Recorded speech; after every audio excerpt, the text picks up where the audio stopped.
Hey everybody, it's Josh Wilmuth with Central Texas Technology Solutions, and today we are completing our 12 Days of Cybersecurity series, and we're going to talk about IT policies. Now, if you've been following us, we've covered spam email, passwords, security awareness, advanced endpoint protection, multi-factor authentication, computer updates, dark web research, firewalls, encryptions, backups, and security assessments. If you've missed one or all of these videos, click down below the Watch More button and it'll take you straight to our page to where you can watch all the videos and get some more value for your business. You know, this time of year, most businesses are wrapping up in 2017 and planning in 2018. One thing to add to your to-do list is revisiting or implementing an IT policy. I know policies are not exciting and many people don't like to write them, but they're a necessary foundation for IT management.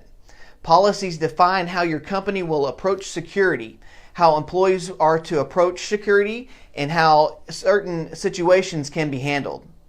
Policies don't have to be too long or wordy. If you have too many of them or if they're too complicated, they'll just be ignored anyway. Don't just implement a generic template unless you have very diligent in making it yours. Each company is often unique, and such policies must match the culture, technology, compliance standards, and business priorities. There are all sorts of policies out there, but the number one policy that every company should have is an acceptable use policy.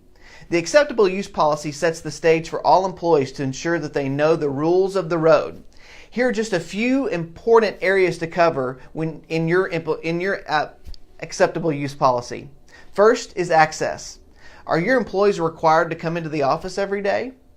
What about the use of computer resources? How do they use computers, printers, mobile devices, email, or social media accounts? Is there any expectation of privacy? That one's pretty self-explanatory, but you as the business owner, are you able to sit down at that computer and look at any information on there? What about legitimate business purpose? Is it acceptable for your employees to manage their eBay business on your dime? Probably not. What about responsibility for passwords? What good is security if all your financial passwords are on Post-it notes? You know, what about communication of trade secrets? What information can be shared and with whom? And what about the duty to not waste computer resources? Is it really necessary to print out every single email? Probably not. What about inappropriate or unlawful material? Do you allow pornographic material to be accessed on your computers? Computer security. Can your users disable or uninstall security software? Next is the use of encryption software. Is it required that emails that contain personally identifiable information be used proper encryption methods?